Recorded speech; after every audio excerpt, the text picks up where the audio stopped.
If there's one sauce that has a reputation for being difficult, a sauce that strikes fear into the hearts of chefs everywhere, it's hollandaise. Now hollandaise, just like mayonnaise, is a fat and water emulsion. Normally when you mix together fat and water, the fat's going to separate and float on top of the water in a greasy layer. But the key to a successful emulsion is to break that fat up into droplets so tiny that they stay evenly dispersed, causing the liquid to thicken and turn opaque. Traditionally, the way that you do this is by whisking together egg yolks and lemon juice in a double boiler until they're hot and frothy, and then slowly whisking in butter in a thin and steady stream. As you whisk, the butter breaks into minute droplets, while the egg yolk acts as an emulsifier, helping to keep those droplets evenly dispersed and thickening the sauce. What you get is a creamy, smooth sauce with a rich texture and mild flavor that's perfect for vegetables, fish, and eggs. But there's a lot of ways it can go wrong. If you don't whisk fast enough, or if you add your butter too fast, the sauce will end up greasy and broken. If you don't cook your eggs enough, it won't thicken properly, but if you cook them too much, you end up with broken scrambled eggs. The fact of the matter is, if you want to learn how to do it the traditional way, the road to perfect hollandaise is paved in broken sauces. But here's the good news.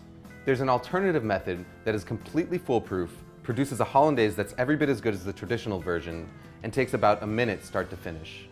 All you need is a small pot, a glass measuring cup, and a hand blender with a cup that barely fits its head.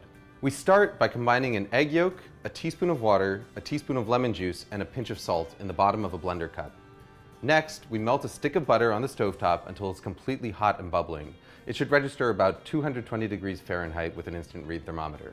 Pour that butter into a glass measuring cup. Now all we've got to do is stick the hand blender into the cup, start it running, and then slowly drizzle in our butter. As the hot butter hits the eggs, they start to cook.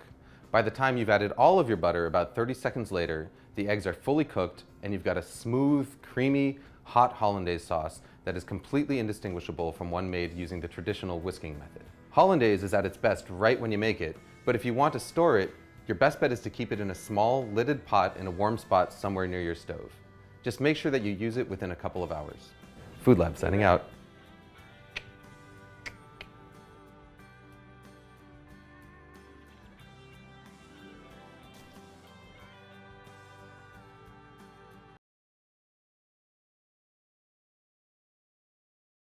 The Centers for Disease Control reports 1 in every 6 Americans, 48 million people, get sick every year from eating contaminated food or drinks. Some bacteria present in food may grow if those foods are cooked and not cooled properly. Cooling foods properly minimizes growth bacteria, preventing your customers from getting sick. Rapidly cooling cooked foods using our best recommended practices will ensure foods are cooled quickly and safely. What is rapid cooling? It means cooling cooked foods from 135 degrees Fahrenheit to 70 degrees Fahrenheit in 2 hours, and from 70 degrees Fahrenheit to 41 degrees Fahrenheit within the next 4 hours. What types of food need to be rapidly cooled? Larger pieces of meat, chilies, soups, broths in large pots, rice, beans, potatoes, any cooked vegetables. Here are some items and methods we recommend using for rapid cooling: a thermometer, shallow pans, ice wands, or an ice bath. Let's go over each method and how it can help you quickly cool whatever type of cooked food you've prepared. First, it's important to always use a food thermometer, preferably a digital one with an easy-to-read screen. To help you monitor the process, ensure your thermometer is calibrated to 32 degrees Fahrenheit in a glass of mostly ice with a little water before taking temperatures. Next, remove cooked food from cooking equipment and allow it to sit at room temperature until it reaches 135 degrees Fahrenheit. The length of time it can sit out on the counter depends on the type of food and the initial temperature once removed from the oven, stove, or grill.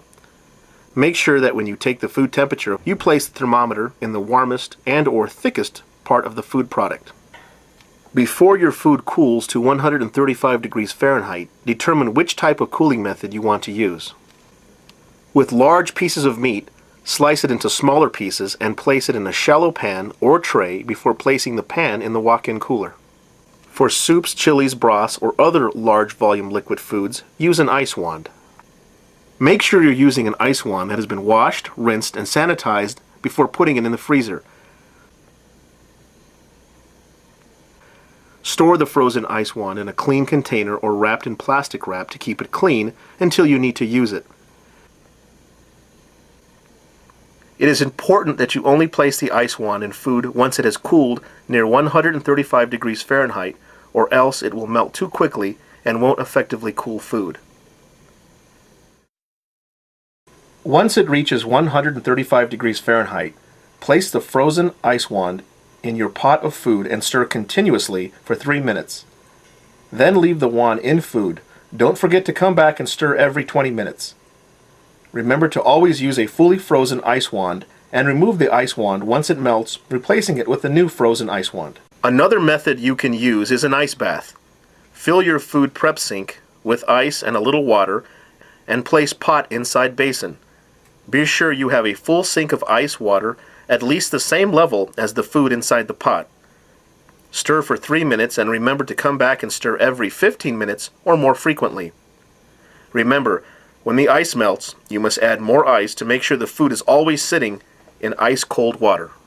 For denser, thick foods such as rice, refried beans, mashed potatoes, or pasta, spread food out onto a shallow pan no more than 2 to 4 inches deep or on a sheet tray and place inside walk-in cooler on a speed rack or top shelf.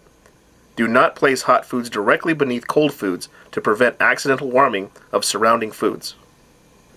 Another option for foods like pasta or cooked diced potatoes is to place them under cold running water. You can also submerge these foods in an ice bath prepared in your food prep sink. Be sure you always leave foods fully or mostly uncovered and single layered until they have completely cooled to 41 degrees Fahrenheit. Otherwise, the heat will get trapped inside the food, which prevents cooling. This means do not place lids or plastic wrap over foods or stack them in a cooler until they have reached 41 degrees Fahrenheit or colder. We also recommend keeping track of foods that are being cooled on a log sheet. This is especially helpful if you have a lot of foods that are being cooked and cooled at one time. A cooling log is a spreadsheet with spaces for different foods and their temperatures to be written down at certain times throughout the cooling period. Keep logs documenting what time your food is at each critical temperature will help you ensure it reaches 70 degrees Fahrenheit within the first 2 hours and 41 degrees Fahrenheit within the next 4 hours. To sum up what we have learned today, let's go through all the cooling methods. When cooling large pieces of meat, slice or portion before placing them in an uncovered single-layer sheet pan in the walk-in cooler. This will allow them to cool quickly and evenly. In order to cool thicker liquids such as chilies and stews, stirring with the sanitized ice wand will help cool the larger batches within the required time frame. If a sanitized ice wand is not available, an ice bath is also a great way to cool large batches of food. Remember that once placed in an ice bath, you must still stir the food product to make sure the middle is cooling properly. For thick foods such as refried beans and rice, placing them in a shallow pan and putting them on the top shelf in the cooler uncovered will help them cool quickly. For cooked starches such as pasta or potatoes, placing them under cold running water for a while will help them cool off quickly. You can also submerge these foods in an ice bath.